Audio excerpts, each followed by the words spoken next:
Good morning student. Shrived international school sector 25 Gandhinagar. विद्यार्थी मित्र, આજે આપણે ધોરણ 3 ની અંદર વિષય હિન્દી ભણીશું। વિષય હિન્દીની અંદર આપણે સૌથી પહેલા પાઠ 9 શીખ્યા હતા, કમલ। હવે આજે પાઠ 10 શીખીશું। પાઠનું નામ છે નદી। પાઠનું નામ શું છે? નદી। હવે જો ચિત્રમાં તમને દેખાય છે કે એક બાજુ ખેતર છે, એક બાજુ નદીની નહેર જાય છે, એક બાજુ પનિહારી પાણી ભરે છે। તો તમને ચિત્ર પરથી દેખાય કે આ એક નદીનું ચિત્ર છે। નદી વચ્ચે છે, આ બાજુ ખેતર છે ને આ બાજુ ગામ છે। હવે જો પાઠનું નામ છે नदी। पाठ 10 नदी, ये एक निबंध भी है। नदी पर जो निबंध लिखना हो तो ये लिख सकते हैं। देखो, पाठ का नाम है नदी। यह किसका चित्र है? हमें पूछते हैं कि यह किसका चित्र है, तो यह नदी का चित्र है। नदी पहाड़ से आती है। कहाँ से आती है? तो देखो चित्र में दिखाई दे रहा है कि दो पहाड़ के बीच में से नदी निकलती है। तो यह किसका चित्र है? तो यह नदी का चित्र है। नदी पहाड़ से आती है। कहाँ से आती है? नदी पहाड़ से आती है। नदी का पानी बह रहा है। कि क्या बोलता है कि नदी का पानी जो है वो बह रहा है। नदी में एक भैंस बैठी है। चित्र में दिखाई दे रहा है कि नदी में क्या है? एक भैंस बैठी है। नदी में एक भैंस बैठी है। नदी के किनारे मालती है। अभी देखो चित्र में एक नदी के किनारे एक स्त्री खड़ी है, उसका नाम क्या है? मालती। तो नदी के किनारे मालती खड़ी है। मालती के सिर पर घड़ा है। तो मालती के सिर पर क्या है? घड़ा है। चित्र में दिखाई दे रहा है कि एक स्त्री है, उसका नाम मालती है, उसके माथे पर सिर पर घड़ा है। घड़े में पानी है। घड़े में क्या है? पानी है। मालती पानी घर ले जाती है। मालती क्या करती है?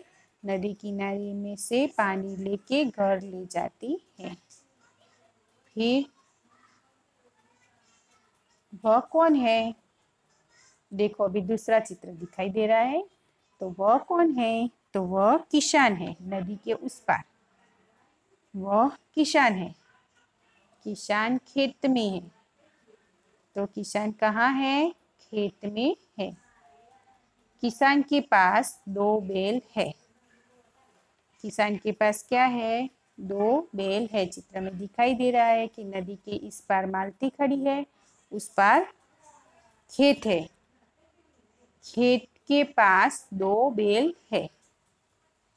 खेत में किसान के पास 2 बैल है। खेत में किसान है और किसान के पास 2 बैल है। बैल यानी भैंस। चित्र में आपको दिखाई दे रहा होगा। अभी देखो बैल हल खींचते हैं। बैल क्या करते हैं? हल खींचते हैं। नदी का पानी खेत में सिंचा जाता है। क्या कहते हैं? नदी का पानी खेत में खींचते हैं यानी सिंचा जाता है। खेत में जो पानी आता है वो किस नदी में से लिया जाता है। पानी से फसल अच्छी होती है। फसल यानी पाक। तो पानी से क्या होता है? फसल अच्छी होती है। अभी यहाँ देखो शब्दार्थ। शब्दार्थ में पहला शब्द है पहाड़। तो पहाड़ यानी पर्वत, जो चित्र में दिखाई दे रहा है वो। दूसरा है किसान। किसान यानी खेडूत। हल, हल यानी हल। सिर, तो सिर यानी माथुं। खेत तो खेत का मतलब है खेतर। पानी तो पानी का मतलब है पानी। बैल तो बैल का मतलब है बड़द। अच्छी तो अच्छी का मतलब है सारी। फसल तो फसल का मतलब है पाक। भैंस तो भैंस का मतलब है भैंस। बहना यानी कि वहवू। खींचना तो एनो मतलब उसका मतलब क्या होता है खेचવું। અહીંયા આપણે આ પાઠના શબ્દાર્થ પૂરા થયા। સૌથી પહેલાં તમે શું કરશો? પાઠ 10 નદી એવું હેડિંગ આપશો। ચિત્ર તમને દોરતા આવડે તો દોરી શકો। પનિહારીને અને ખેડૂત નહીં દોરવાનું, બાકી બધું તમે દોરી શકો। नदी का चित्र तुम दौड़ सकते हो। फिर क्या करना है? यहाँ पाठ लिखना है। पाठ लिख के उसका शब्दार्थ भी लिखना है। बराबर। अभी देखो उसके स्वाध्याय। तो पाठ के आधार पर नीचे की खाली पाठना आधार प्रश्न 1 पाठना आधारे नीचेनी खाली जग्या पूरो। पहली खाली जग्या नदी में एक खाली जग्या है। तो नदी में क्या है? चित्र में दिखाया गया था ना कि नदी में एक भैंस है। दूसरी खाली जग्या मालती के सिर पर खाली जग्या है। तो मालती के सिर पर घड़ा है। तीसरी खाली जग्या किसान खाली जग्या में है। तो किसान खेत में है।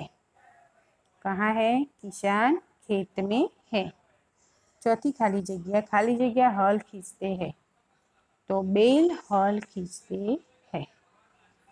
प्रश्न 2 नीचेना प्रश्नों उत्तर लखो। प्रश्न 1 मालती कहाँ है? तो मालती नदी किनारे है। नदी किनारे मालती कहाँ है? नदी किनारे मालती है। भैंस कहाँ बैठी है? तो भैंस नदी में बैठी है। भैंस नदी में बैठी है। फिर मालती के सिर पर क्या है? तो मालती के सिर पर घड़ा है। किसान कहाँ है? तो किसान खेत में है। नदी कहाँ से निकलती है? तो नदी पहाड़ से निकलती है। सबसे पहले का प्रश्न नदी के किनारे, दूसरा का नदी में, तीसरा का घड़ा, चौथा खेत, पांचमा पहाड़। नीचेना वाक्यનું प्रश्न 3 नीचेना वाक्यનું हिंदी करो। मने नदी गमे छे। तो मुझे नदी पसंद है। बीजू नदी में पानी छे। तो नदी में पानी है। नदी दरिया ने मळे छे। तो नदी सागर को मिलती है। कुदरती वस्तुओं हिंदी और गुजराती नामनु वाचन और लेखन करो। कुदरती वस्तु तो सबसे पहले सागर तो एनो मतलब दरियो। गगन तो उसका मतलब आकाश। बरसात तो उसका मतलब क्या होगा? बरसात। जंगल तो उसका मतलब जंगल। सरोवर तो सरोवर। बादल तो वादळ। झरना तो झरणु। पवन तो पवन। तारा तो तारो। चांद तो चंद्र। तालाब तो तालाब। सूरज तो उसका मतलब क्या होगा? सूरज। पहाड़ तो उसका मतलब क्या है? पर्वत। फिर नदी तो नदी का मतलब है नदी और पेड़ का मतलब है झाड़। यहाँ कुदरती वस्तुओं जो कुदरती वस्तुओं हिंदी और गुजराती नामनु वाचन और लेखन 2 वखत तमारे लखवानुं छे। सौथी पहला नदीनो पाठ लखशो, पछी शब्दार्थ, स्वाध्याय, प्रश्नना जवाब, वाक्यनु हिंदी करो। पछी शुं लखशो? कुदरती वस्तुओना हिंदी में और गुजराती में एनु नाम लखवानुं છે. બરાબર. ધન્યવાદ. Thank you.